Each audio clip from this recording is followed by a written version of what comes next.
یہ تھے فضیلت الشیخ اسرار احمد صاحب سلفی حفظہ اللہ، جو اپنے الرحمہ فاؤنڈیشن کی سرگرمیوں کا ذکر آپ کے سامنے کر رہے تھے اور اس کا تعارف پیش کر رہے تھے۔ اب میں چونکہ وقت بہت ہی محدود ہے اور ہماری دو فاضل اور گراں قدر موقر شخصیات، خاص طور سے امیر جماعت فضیلت الشیخ اصغر علی امام مہدی سلفی حفظہ اللہ، امیر مرکزی جمعیت اہل حدیث ہند تشریف فرما ہے، آپ کا صدارتی خطاب بھی ہونا ہے اور وقت بالکل محدود ہے، تو میں براہ راست آپ کے سامنے ایک ایسی شخصیت جو آپ کے لیے، ہمارے لیے، ملک کے لیے محتاج تعارف نہیں ہے، جنہوں نے توحید و سنت کی صداؤں کو باطل اور کفر و شرک کے ایوانوں تک پہنچانے میں اللہ کی توفیق سے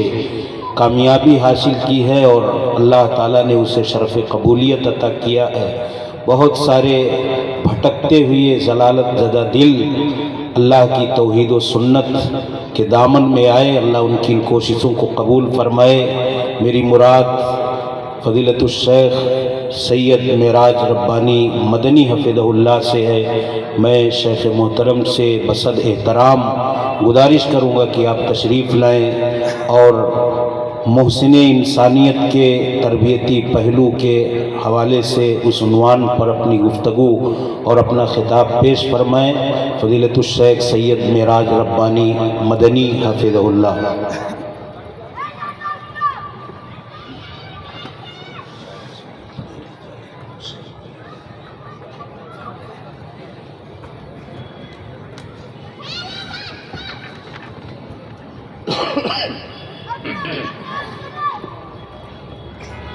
السلام علیکم ورحمۃ اللہ وبرکاتہ۔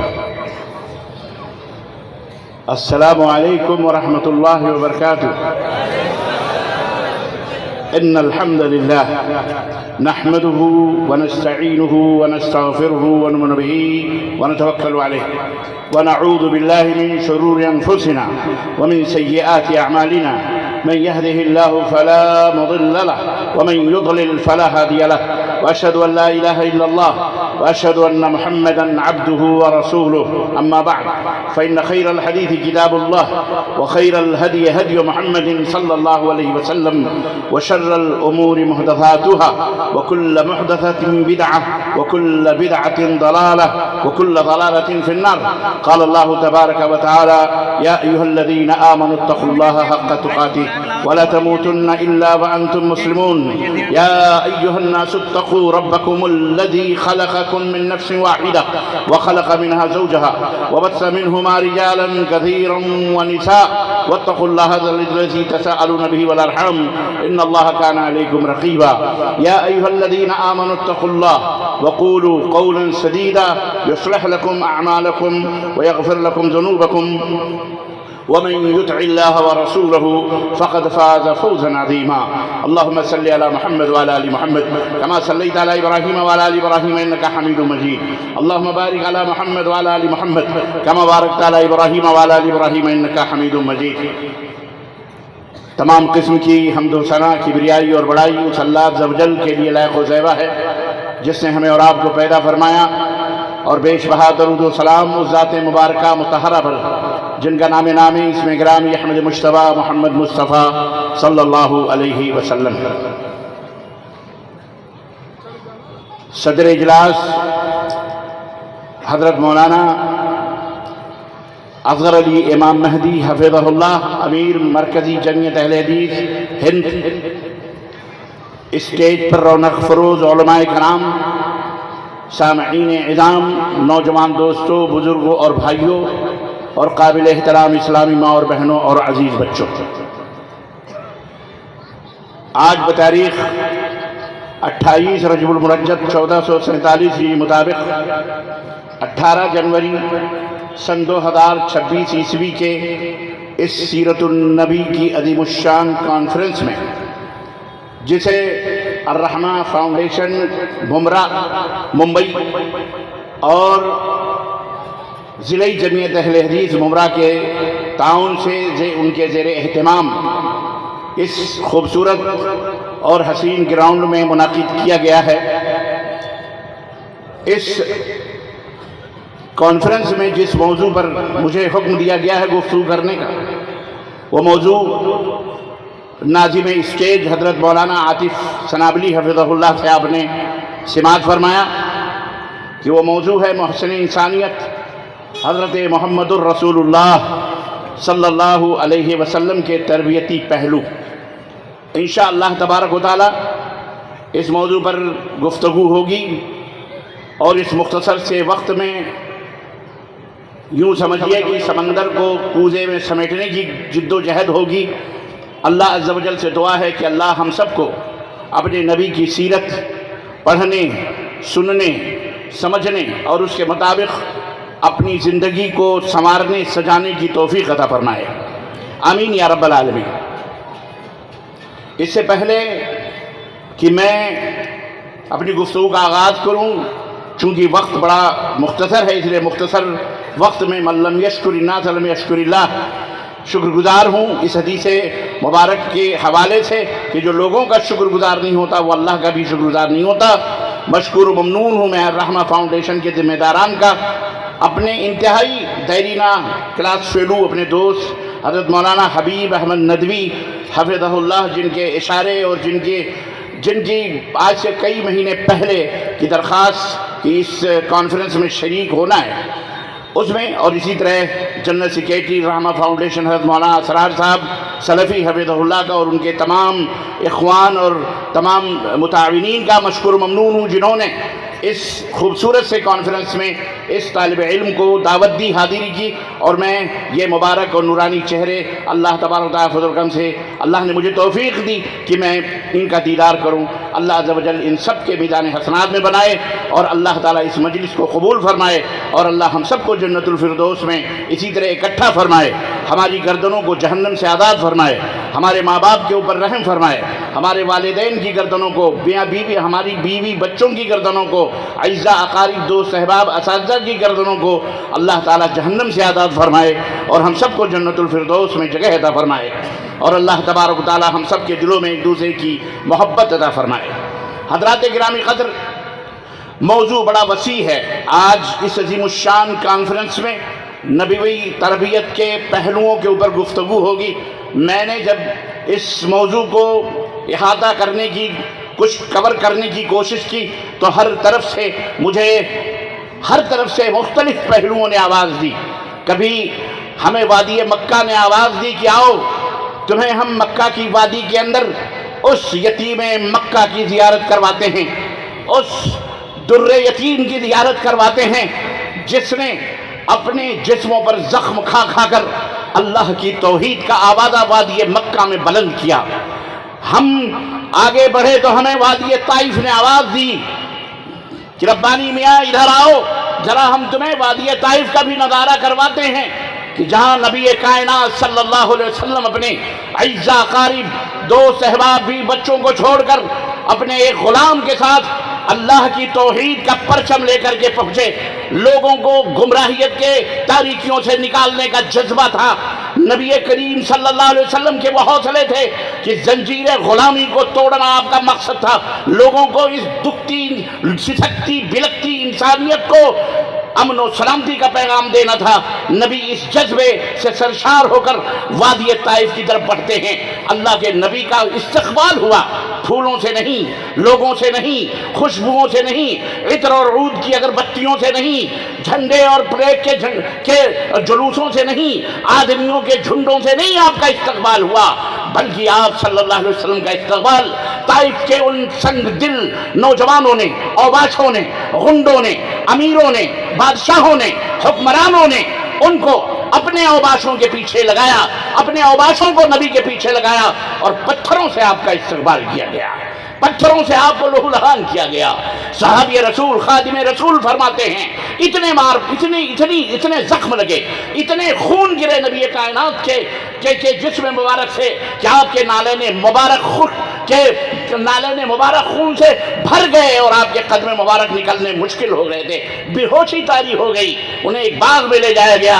اللہ کو اتنا جلال آیا، اللہ کو اتنا جوش آیا، اللہ کو اپنے نبی پر اتنا ترس آیا کہ سب فرشتے کو فوری طور پر نازل فرماتے ہوئے کہتا ہے کہ جا کر کے میرے حبیب کو میرا پیغام سناؤ، اگر وہ چاہے تو میں اس بستی کے لوگوں کو دو پہاڑوں کے بیچ میں ڈال کر کے مچل دوں، کچل دوں، ان کے وجود ختم ہو جائیں۔ اللہ اکبر! کون کس کی آواز تھی؟ یہ عرش والے کی آواز تھی۔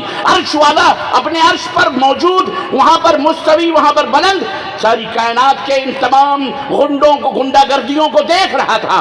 رب کی رحمت کو جوش آیا اور نبی رحمت کی خدمت میں پہاڑوں کے فرشتوں کو بھیجا۔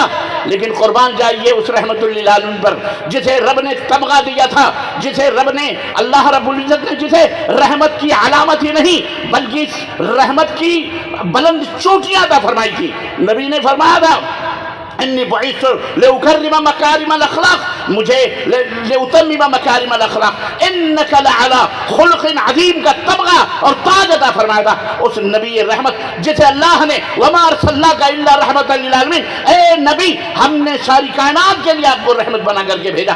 اس نبی نے اپنے ان زخموں، رستے ہوئے خونوں کو نہ دیکھا بلکہ عرش والے کی طرف نظر اٹھائی اور نے کہا اے اللہ، اللہم اہد قومی فإنہم لا یعلمون، اے میرے رب ان کو ہدایت عطا فرما، ان کی موت کا میں خواہش مند نہیں ہوں، ان کی ہلاکت و بربادیوں کا خواہش مند نہیں ہوں، بلکہ انہیں تو ہدایت عطا فرما دے، انہیں جو ظلمتوں، تاریکیوں سے، گمراہیوں سے، شرک اور کفر کی ان غلاظتوں سے نکال کر جنت کی خوشبوئیں عطا فرما دے مولا۔ اے اللہ انہیں ہدایت دے، اس لیے کہ یہ تجھے نہیں جانتے ہیں، تیری حقیقت کو نہیں سمجھتے، تیرا حق نہیں جانتے، تو کون ہے، تو کہاں ہے، انہیں پتہ ہی نہیں ہے، تو کن قدرتوں کا مالک ہے، کن قوتوں کا مالک ہے، تو کیا کر سکتا ہے۔ اے پاک پروردگار یہ غیر متعارف ہیں تیری ذات سے، تیری شخصیت سے، انہیں پتہ نہیں ہے، بھلا میں انہیں کے لیے کیوں دعا کروں۔ میں تو یہ چاہتا ہوں اگر آج یہ ہدایت یافتہ نہ ہوئے تو میں اے بار الہ تیری ذات سے امید کرتا ہوں کہ ان کی نسلوں سے ایسے لوگ پیدا ہوں گے جو تیری توحید کے پرچم کو لہرائیں گے، تیرے نبی کی رسالت کے پرچم کو دنیا کے اندر لہرائیں گے۔ بار الہ اللہ اللہ، ہم ابھی اسی حیث و بیس میں تھے کہ اللہ اکبر، ہمیں مدینے نے بھی آواز دی، ہمیں نہ جانے کس کس طرف سے آواز آئی کہ آؤ نبی کی سیرت کا اس حوالے سے، منبر و محراب کے حوالے سے ذرا دیدار کرو کہ میرے نبی جب منبر خطابت پر تشریف فرما ہوتے ہیں تو ان کے زبان ترجمان سے کیا لولو اور مرجان نکلتے ہیں، کیا ہیرے اور موتیاں نکلتی ہیں۔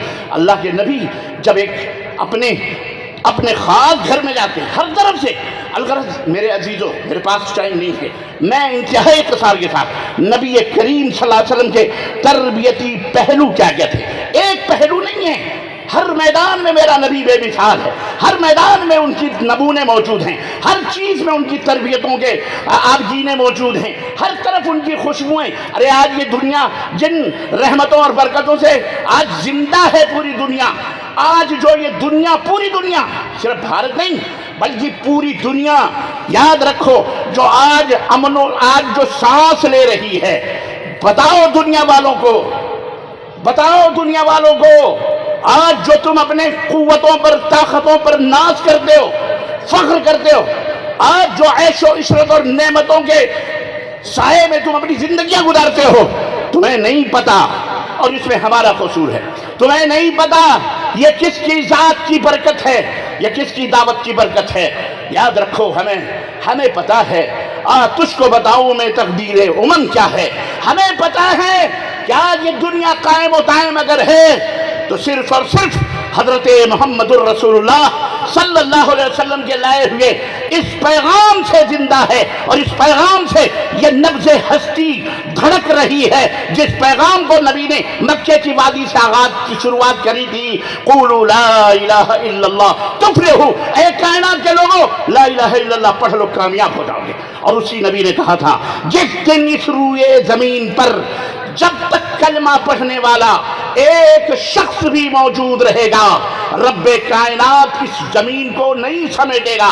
یہ جلتے ہوئے سورج نہیں بجھائے جا سکتے. یہ چاند اپنی رونق چمک دمک سے یوں ہی روشن رہے گا. یہ کائنات کے حسین اور خوبصورت مناظر، یہ لہلہاتے ہوئے کھیت اور یہ پہاڑیاں، یہ وادیاں، یہ اسی طرح سے قائم و دائم رہیں گی. ایک لا الہ الا اللہ پڑھنے والا ایک بندہ بھی اگر زندہ رہا تب تک یہ تمام سب چیزیں زندہ رہیں گی. اور جب وہ ختم ہو جائے گا اس دن قیامت آ جائے گی اور یہ پوری روئے زمین ختم ہو جائے گی. اللہ تعالیٰ کسی کی طرف نظر اٹھا کے بھی نہیں دے گا. سمجھ میں بات آ رہی؟ بولو. یہ آپ کا رتبہ میں بتا رہا ہوں. کلمہ توحید بلند کرنے والوں، یہ آپ کا رتبہ ہے. یہ نبی کی سیرت کا ایک پہلو ہے جس نے انسانیت کو یہ درس دیا کہ تم اپنے مقام کو پہچانو، تم اپنے رتبے کو پہچانو، تم اپنے وقار کو پہچانو، تم اپنی عزت کو پہچانو. اور یاد رکھو انسان اس وقت تک ذلیل رہتا ہے جب تک وہ اپنی خودی کے اندر ڈوب نہ جائے، جب تک اسے خود کی معرفت نہ ہو، جب تک اسے خود کی پہچان نہ ہو، جب تک وہ خودی کے اندر نہ ڈوبے، جب تک وہ اپنے مقام اور رتبے اور عظمت کو نہ جانے، تب تک وہ انسان غلام ہوتا ہے، ذلیل ہوتا ہے، رسوا ہوتا ہے. محمد الرسول اللہ صلی اللہ علیہ وسلم نے اس روئے زمین پر دنیا انسانیت کو انسان بنانے کی جو مشن، انسان بنانے کی جو دعوت دی، اسی لیے دی کہ انسان خود کو پہچانے، وہ انسان بنے. انسان موجود تھے اس وقت، لیکن ان کا حال کیا تھا؟ آپ جائیے سیرت کے حوالے سے دیکھیے اہل مکہ کا حال کیا تھا. کس طرح آپ نے مختلف مقررین سے، چونکہ موضوع ایک ہی ہے، سبوں نے اس کا تذکرہ کیا. میں اس کی طرف صرف آپ کو ایک اشارہ کروں گا کہ ظلم و ستم کے کون سے وہ ہتھیار تھے، کون سے وہ اسلحے تھے، ظلم و ستم کے کون سے وہ حربے نہ تھے جو مسلمانان مکہ پر آزمائے نہ گئے ہوں. کفار مکہ نے ہر حربے آزمائے، ہر طرح سے مسلمانوں کو مٹانے کی کوشش کی، ہر طرف سے محمد الرسول اللہ صلی اللہ علیہ وسلم کی دعوت کو ختم کرنے کی کوشش کی، لیکن مٹ گئے، مٹتے ہیں، مٹ جائیں گے. آدھا تیرے، نہ مٹا ہے نہ مٹے گا کبھی چرچا تیرا. میرے نبی کا لایا ہوا یہ کلمہ آج بھی بلند ہے. اور اے دنیا کے حواس باختہ پاگلو، تم پاگل ہو. تم اسلام کو مٹانے کی بات کرتے ہو، تم اسلام کو ختم کرنے کی بات کرتے ہو، تم اسلام کو اس دنیا سے نیست و نابود کرنے کی بات کرتے ہو. تمہارے جیسے بہت بڑے بڑے فرعون آئے، حامان آئے، شداد آئے، نمرود آئے، مٹ گئے، ختم ہو گئے. ان کا چرچا تک نہیں ہوتا، کوئی جانتا بھی نہیں ہسٹری میں ان کا نام کیا ہے. لیکن آج تک محمد الرسول اللہ، بولو صلی اللہ علیہ وسلم، ذرا زور سے بولو. کچھ لوگوں کو وہابیوں کا صلی اللہ سمجھ نہیں آ رہا، اس لیے ذرا سمجھ کے بولا کرو. اس لیے میں کہا کرتا ہوں ذرا زور سے بولو کہ الحمدللہ آپ کے پاس جو دین ہے وہ دین کسی مکس اور ملاوٹ کا نہیں دین ہے. ورجنل دین جو نبی نے اپنے صحابہ کو دیا، صحابہ نے اپنے شاگردوں کو عطا فرمایا، شاگردوں نے اپنے شاگردوں کو، تابعین تبع تابعین ائمہ کرام کو عطا فرمایا. اور آج تک الحمدللہ محدثین کے سینے اور قلم سے ہوتا ہوا زبان سے الحمدللہ آج تک وہ دین چلا آ رہا ہے. اور انشاءاللہ قیامت تک یہ چلتا ہی، بولو، رہے گا، جاری رہے گا. اسے کوئی مٹانے والا مٹا سکتا، کوئی اپنا ہو یا پرایا ہو، کبھی اس کی دعوت پر کوئی حرف آ سکتا؟ انشاءاللہ. تو اپنے مقام کو پہچانو، اپنے وقار کو پہچانو، اپنے رتبے کو پہچانو. غلامی میں ناکام آتی ہیں، غلامی میں ناکام آتی ہیں تدبیریں نہ شمشیریں، غلامی میں ناکام آتی ہیں تدبیریں نہ شمشیریں. جو ہو ذوق یقین پیدا تو کٹ جاتی ہیں زنجیریں. وہ ذوق یقین پیدا کرو اپنے اندر وہ گٹس پیدا کرو، وہ یقین پیدا کرو جو محمد الرسول اللہ صلی اللہ علیہ وسلم کی سیرت مبارکہ کے ایک عظیم پہلو ابتدائی ایام تھے. اور میں سمجھتا ہوں میں اپنے ملک سے اس کی تعبیر تو نہیں کر سکتا جو آج ظلم و ستم کے پہاڑ اسلام یا مسلمانوں کے اوپر توڑے جا رہے ہیں. اس میں کہیں نہ کہیں بہت زیادہ ہم بھی اس کے ذمہ دار ہیں. لیکن مکے کے وہ معصوم بیچارے مسلمان، وہ مظلوم مسلمان کہیں ذمہ دار نہ تھے۔ بھلا اماں سمیہ کی کیا خطا ہے؟ ذرا بتاؤ ابو بکر کی کیا غلطی تھی؟ وہ ابو بکر جب مکہ چھوڑ کر کے جانے لگا، جب مکہ چھوڑ کر کے نبی جب پہلے اپنے بال بچوں کو لے کر کے ہجرت کرنا، مکے کے باہر پہنچتے ہی ابن دغنہ ملا تھا۔ اس نے کیا کہا تھا؟ کہاں جا رہے؟ کہا مکے کے لوگ مجھے رہنے نہیں دیتے۔ کہا کیوں؟ کہا واللہ میں ان کی نظروں میں مظلوم، میں ان کی نظروں میں مجرم ہوں، میں ان کی نظروں میں گنہگار ہوں، میں ان کی نظروں میں خطا کار ہوں، اس لیے میرے اوپر ظلم و ستم کرتے ہیں، میں مکہ چھوڑ کر کہیں اور چلا جاؤں گا۔ اس نے کہا اللہ کی قسم، تو اگر مکہ چھوڑ کر چلا گیا تو مکے کے لوگ جینے کا حق نہیں رکھتے، تم جیسا آدمی مکہ کیسے چھوڑ کے جا سکتا ہے؟ واپس چلو، میں تنہا اہل مکہ کے سامنے تمہاری گواہی دوں گا، تمہاری امانت کی گواہی دوں گا، صداقت کی گواہی دوں گا، تمہاری محبت اور امن و سلامتی کی گواہی دوں گا۔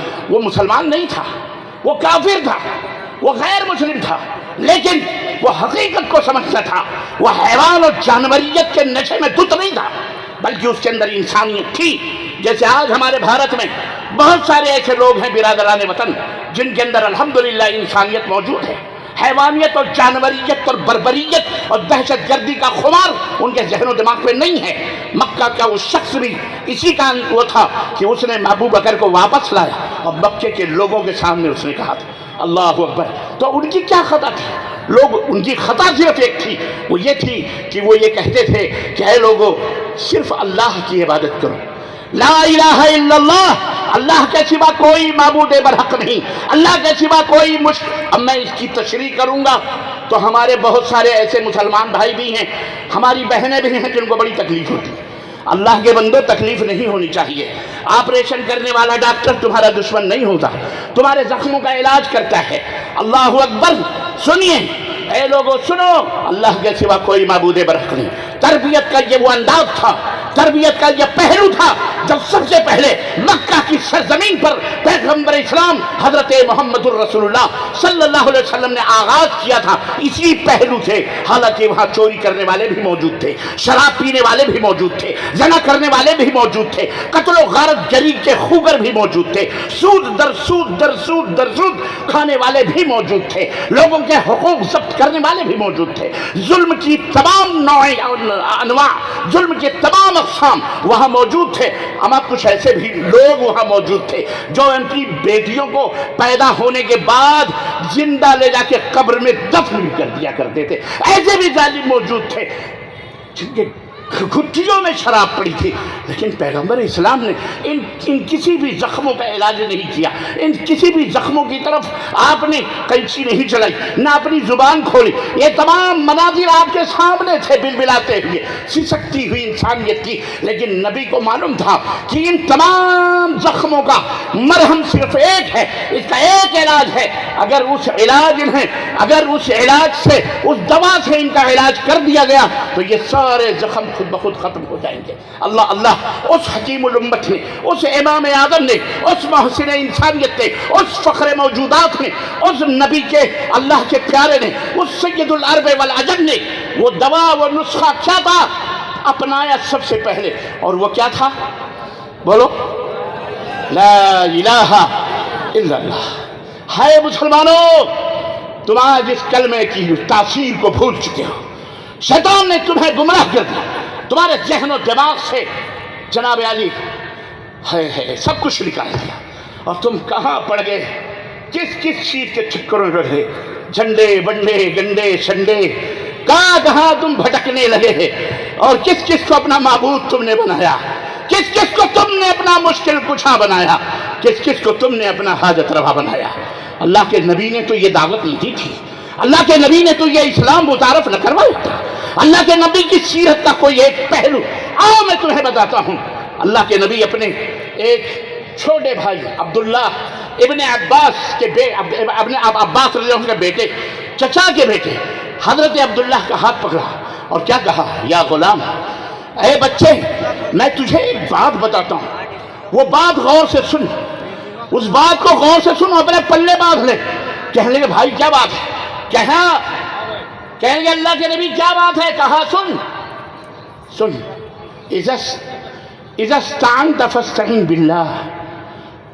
یہ بات سن، اگر زندگی میں کبھی تجھے مدد کی، دیکھو یہ تربیت بچے، تم کہتے ہو ہماری مائیں بہنیں خاص طور سے، ذرا بچہ بیٹے بھی ہو آئے گا، ہاں چپ جا نہیں تو پولیس والا آئے گا. اے پولیس والا نہ ہوا بیچارہ کوئی بھوت ہو گیا. اللہ کے بندیوں، پولیس والا بھی انسان ہے بیچارہ، اس کو کیا کتے نے کہا ہے کہ آپ کے اوپر آ کے زبردستی حملہ کرے گا؟ ایسا نہیں ہے، وہ تو ہمارے رکشک ہیں، ہمارے ملک کے بیچارے سپاہی ہیں. نہیں، ان سے کیا کراتے؟ ہو آئے گا، چپ ہو جا نہیں تو فلاں بوڑھی اندھی بڈھی آئے گی، کانی بڈھی آئے گی، فلانی آئے گی، ڈھکانی آئے گی، وہ آئے گی، اس طرح ڈرواتے. نبی کائنات نے ایسا نہیں. اللہ اکبر. بچوں کی تربیت ابتدا ہی سے نبی نے سکھایا، توحید پہ کیا کرو، نماز پہ کیا کرو، اللہ سے ان کا آغاز کرو، اللہ کی توحید سے آغاز کرو. یہ تربیت کا ایک انداز اللہ کے نبی نے دیا، پوری انسانیت کو دیا. سب بڑوں کو بھی سکھایا اور چھوٹوں کو بھی سکھایا کہ اس طرح سے تربیت کرو. یا غلام اذا استعنت فاستعن باللہ، جب کسی سے کوئی مدد مانگنی ہے تو اللہ سے مانگو. احفظ اللہ یحفظک. یہ دیکھو یہ جملہ، یہ سنہرے قلموں سے لکھنے والا جملہ. احفظ اللہ یحفظک، اللہ کو یاد رکھ، اللہ تجھے یاد رکھے. کتنی بڑی بات ہے یہ، کتنی بڑی بات ہے. حضرت طلحہ نے غزوہ احد کے اندر جب تیر آ کر کے آپ کے ہاتھ پہ لگا تو آپ کے منہ سے لفظ سی نکلا اور کہا ایسا جملہ نکلا.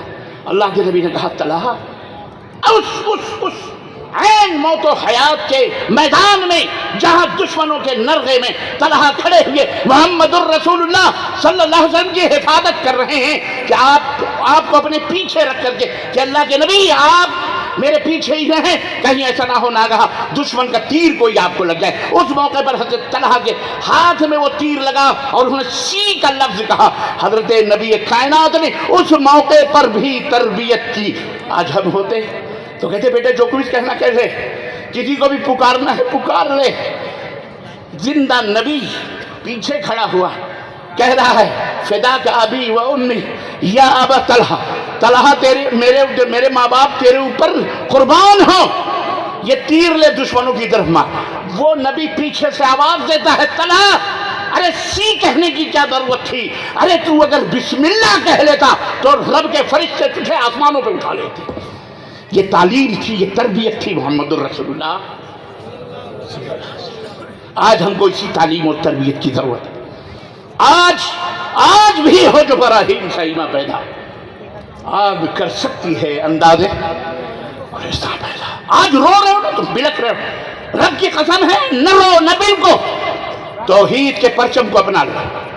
سب کچھ وَمَن يَتَوَكَّلْ عَلَى اللَّهِ فَهُوَ حَسْبُهُ. قرآن کے آیتوں میں رب کا بھروسہ موجود ہے. قرآن کو پڑھو، صرف پڑھو نہیں، سمجھ کے پڑھو. قرآن کو کیا کر کے پڑھو؟ میری ماں بہنوں، قرآن کو سمجھ کے پڑھو. نبی نے ہمیں یہی تعلیم دی ہے. تربیت کا یہ بھی ایک انداز تھا، صداقت و امانت. اللہ اکبر. توحید اس طرح دلوں کے اندر بٹھا دیا نبی کائنات نے، اس طرح بٹھا دیا، اور اپنی محبت اور اپنی صداقت اس طرح راسخ فی القلوب دلوں کے اندر بٹھا دیا کہ پہاڑ بھی دنیا مل کر کے اگر نبی کی بات کا انکار کرتی، اللہ کی قسم وہ ایک صحابی ان تمام دنیا والوں کو جوتے کی نوک پہ رہ کر کے ٹھکرا دیتا اور نبی کی بات کو اپنی پیشانیوں کا چھوبر بنا دیتا. یاد کرو معراج کا واقعہ، یہی شب معراج جو کل گزری. کہنے والے کہتے ہیں کل گزری، ہم تو کہتے ہیں اس کا پتہ ہی نہیں. کیوں اس تاریخ کا کوئی عطا پتہ؟ بولو. ہاں، لوگ ہواؤں میں تیر چھوڑتے ہیں. اے مسلمانوں، شب معراج اور جشن معراج منانے والا، ہاں کاش تم سیرت النبی کی باتیں کرتے. معراج کا واقعہ بیان ہوتا، وقت نہیں ہے. اللہ کی قسم ہم نے اور آپ کو میں دعوت دیتا ہوں، جاؤ یوٹیوب کے اوپر اور معراج کے جشن کے واقعے کو پڑھو. دلہنیں بھی سن سن کے شرم سے واللہ پانی پانی ہو جا رہی ہیں، جس طرح اس عہد کا یہ مولوی نبی کی معراج اور دولہا اور دلہن کی شکل و صورتیں بیان کرتا ہے۔ استغفر اللہ، ہوس زدہ خواہشات نفس کے غلام، رگ رگ میں عورت اور شہوت چھپی ہوئی، اس طرح سے اپنے دلوں کی یہ مولوی بھڑاس نکالتا ہے معذرت کے ساتھ۔ تاکہ دیکھو دولہا سجا، دولہا آیا، اور ایسے ایسے قصے اور کہانیاں، میں آپ کو کیا بتاؤں، آپ ہم سے زیادہ جانتے ہیں، ہم سے زیادہ آپ کو جانتے ہیں۔ ارے توبہ کرو اللہ تعالیٰ سے، ہم نبی کی معراج کے منکر نہیں ہیں، معراج النبی کے ہم سب سے بڑے قائل ہیں۔ اور یاد رکھو صرف روحانی نہیں بلکہ جسمانی ہمیں یقین ہے کہ ہمارے اللہ نے ہمارے نبی کی معراج کروائی۔ تاریخ کا پتہ ہو نہ ہو ہمیں اس سے غرض نہیں، رب نے بتایا، رب کے نبی محمد نے بتایا صلی اللہ علیہ وسلم۔ ہم نے کہا آمنا وصدقنا، کیوں؟ ہم نے ابو بکر سے سیکھا، ہم نے عقیدہ لیا، ہم نے منہج لیا، ہم نے طریقہ لیا۔ صحابہ کرام اور وہ ابو بکر کس موقع پہ یاد آیا جس کے بارے میں نبی نے کہا اے دنیا کے لوگوں، میرے اوپر جتنے بھی قرضے ہیں میں سب کا قرضہ چکا دیا ہوں اور چکا سکتا ہوں اور چکا دیا ہوں، لیکن میں قیامت تک ابو بکر کا قرضہ چکا۔ اللہ اکبر، وہ ابو بکر، کیوں اللہ نے کیوں اسے صدیق کا لقب ملا تھا؟ یہی معراج کا واقعہ تھا۔ ابو جہل سن سن کر پاگل ہو رہا تھا، نبی کائنات دیوار کعبہ سے ٹیک لگائے ہوئے واقعہ معراج بیان کر رہے تھے۔ میں نے یہاں سے ایک ہی دم میں مسجد حرام سے میرا اللہ مسجد اقصی لے گیا، وہاں سے میرے اللہ نے آسمانوں کی سیر کرائی، میں نے جنت بھی دیکھی، سدرۃ المنتہا بھی گیا، جبریل سے بھی ملاقات ہوئی، آگے بڑھے، حجابات اٹھے، رب سے گفتگو ہوئی، رب سے بات چیت ہوئی، رب کے تحفے ملے، پلٹ کر جنت جہنم دیکھتے ہوئے پھر مسجد اقصی آیا، وہاں پر نبیاں انبیاء کا پورا واقعہ بیان ہو رہا ہے۔ میں واقعہ نہیں بیان کرنا چاہتا، اس واقعے کو ابو جہل نے سنا، سر پیٹ لیا، اس نے کہا آج تو میں جیت گیا ہوں، اب میں چلتا ہوں۔ ابو بکر بڑا محمد محمد محمد کی بات کر رہا ہے، بڑا محمد الرسول اللہ کے گن گاتا ہے، چلو آج تو اسے اپنے پالے میں ڈال ہی لوں گا، آج اسے گمراہ تو کر ہی لوں گا، اپنے راستے پہ لے آؤں گا۔ گیا دوڑتا مکے کی کسی وادی کسی گلی سے گزر رہا تھا، سیدنا ابو بکر صدیق خرامہ حرم کی طرف آ رہے تھے، راستے میں کہا ابو بکر سنو، ایک بات میں تم سے کہنا چاہتا ہوں۔ کہا کون سی بات؟ کہا آج تم نے ایک بات سنی؟ کہا ایک بات بتاؤ، تم سب سے پہلے سنی نہیں سنی وہ چھوڑو، پہلے تم ایک بات بتاؤ، اگر کیا کوئی شخص ایک رات میں مسجد حرام سے فلسطین جا سکتا ہے اور پھر فلسطین سے واپس آ سکتا ہے؟ کہا نہیں، تو کافر۔ کہا اس کے لیے تقریباً 2-2.5 مہینے چاہیے اور اس کے اوپر بھی تیز رفتار سواری بھی چاہیے۔ یہ حقائق تھے، حقیقت تھی جو سیدنا ابو بکر نے ابو جہل سے بیان۔ اب اس نے کہا خلاص، بات پہ اڑے رہنا ابو بکر۔ کہاں یار اڑا ہوا، اس میں کون سی دو بات؟ یہ تو کوئی پاگل بھی بیان کر سکتا ہے۔ اچھا ٹھیک ہے، یعنی ایسا نہیں ہو سکتا کہ ایک رات میں، کہا 1 مہینے میں نہیں ایسے آ سکتا، تو 1 رات کی بات کر رہا ہے۔ کہا اچھا اب بتا، جسے تم اپنا نبی سمجھ رہا ہے، جسے تو اپنا رسول سمجھ رہا ہے، سنو حدیث نبی کا تمسخر اٹھانے والوں، سنو نبوت کی تعظیم و تکریم کے نام پر نبی کی احادیث کو ٹھوکر مارنے والوں، مسلمانوں تم، کلمہ پڑھنے والے تم، ماؤں بہنوں بیٹیوں اور بھائیوں اور مولویوں، شیخ الحدیث و علماء، تم سب کو میں یہ پیغام دے رہا ہوں، یہ عقیدہ اہل الحدیث نے سیدنا ابو بکر سے لیا ہے، یہ ہے منہج اہل الحدیث۔ ابو بکر صدیق نے کہا ہاں بیکار جھوٹا آدمی ایسی گپ مار سکتا ہے۔ کہا سنو ایسا ہے، محمد کے بارے میں تمہارا کیا ہے؟ کہا وہ تو رسول اللہ ہے صلی اللہ علیہ وسلم۔ کہا اللہ کی قسم، کعبے کے رب کی قسم، مکے کے لوگ اتنے بڑے کافر نہیں تھے جیسے آج کے لوگ ہیں، اور جیسے آج ہمارے اندر گھسی ہوئی ایک چیز ہے، تیرے سر کی قسم، تیرے زلفوں کی قسم، تیرے آنکھوں کی قسم، ہونٹوں کی قسم، لبوں، جاہلو